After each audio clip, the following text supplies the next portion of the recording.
स्वागत छ तपाईलाई मेरो एपीआरटीएससी युट्युब च्यानलमा। नमस्कार, म अजय राजबंशी। आज म तपाईहरुको माझ अर्को भिडियो लिएर आएको छु जुन तपाई थम्बनेलमा हेरेर यो भिडियो क्लिक गर्नुभयो हो। आज म तपाईलाई आफ्नो टिकटकको नाम बोल्ड या स्टाइलमा कसरी बनाउने या कसरी राख्ने त्यो म सिकाउने छु। यदि तपाई पनि चाहनुहुन्छ भने यस्तै बनाउन तपाई यो भिडियोलाई राम्रोसँग हेर्नु होला। त्यसैले अब ढिला नगरी म तपाईलाई आफ्नो मोबाइलको स्क्रिनमा लगेर देखाउने छु कि कसरी बनाउनु पर्छ भनेर। अब म आफ्नो मोबाइलको स्क्रिनमा आइसकेको छु। सर्वप्रथम म तपाईलाई एउटा टिकटक आइडी देखाउँछु।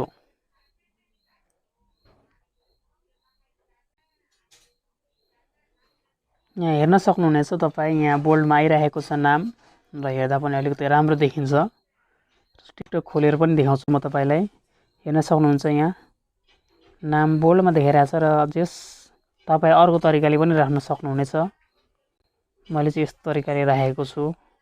तपाईलाई आफूलाई मन पर्ने खालको राख्न सक्नुहुन्छ। त्यसको लागि तपाई ब्याक आउनु होला। त्यसको लागि पहिला तपाई आफ्नो क्रोम खोल्नु। क्रोम खोलिसकेपछि यहाँ सर्चमा राख्नु स्टाइल नेम। यहाँ आइसकेको छ। यो आइसकेपछि तपाई यहाँ हेर्न सक्नुहुनेछ तपाईलाई कस्तो खालको राख्न मन लाग्छ त्यही अनुसारको यसमा गएर तपाई आफ्नो नाम टाइप गरेर गर्नु होला। जस्तै म तपाईलाई यसमा क्लिक गरेर देखाउँछु। यो क्लिक गरेपछि योर नेम भनेको छ, यसमा आफ्नो नाम टाइप गर्नु होला। जस्तै म एउटा नाम देखाउँछु।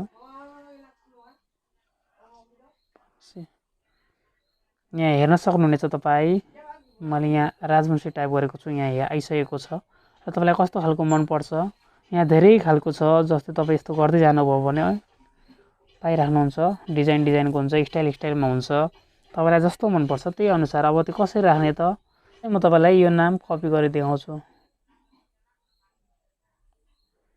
यसलाई कपी गर्नु। त्यसपछि तपाई आफ्नो टिकटकको प्रोफाइल खोल्नु। टिकटकको प्रोफाइल खोलिसकेपछि यहाँको हुन्छ जस्तै यो नेममा छ, यसमा तपाई ब्याक गरेर अघिको नामलाई पेस्ट गरिदिनु। पेस्ट गरिसकेपछि यहाँ हेर्न सक्नुहुनेछ तपाई नाममा बोल्डमा आएको छ। यस्तो तरिकाले आएको छ। जस्तो मैले कपी गरेर पेस्ट गरेँ त्यही अनुसारले आएको छ। अब तपाईलाई कस्तो खालको मन पर्छ त्यहाँ हेरेर सर्च गरेर तपाई त्यही अनुसारले आफ्नो नाम चेन्ज गर्न सक्नुहुनेछ। यहाँ तपाई हेर्न सक्नुहुन्छ यहाँ राजवंशीमा देखाइरहेको छ। तपाईलाई कस्तो खालको मन पर्छ त्यही अनुसारले तपाई आफ्नो नाम कपी गरेर यहाँ एडिट प्रोफाइलमा गरेर आफ्नो नाममा पेस्ट गरिदिनु।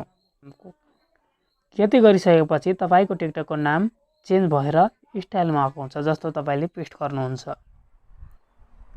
मलाई विश्वास छ तपाई यो भिडियो हेरिसक्नुभयो र आफै पनि अब बनाउन सक्नुहुनेछ।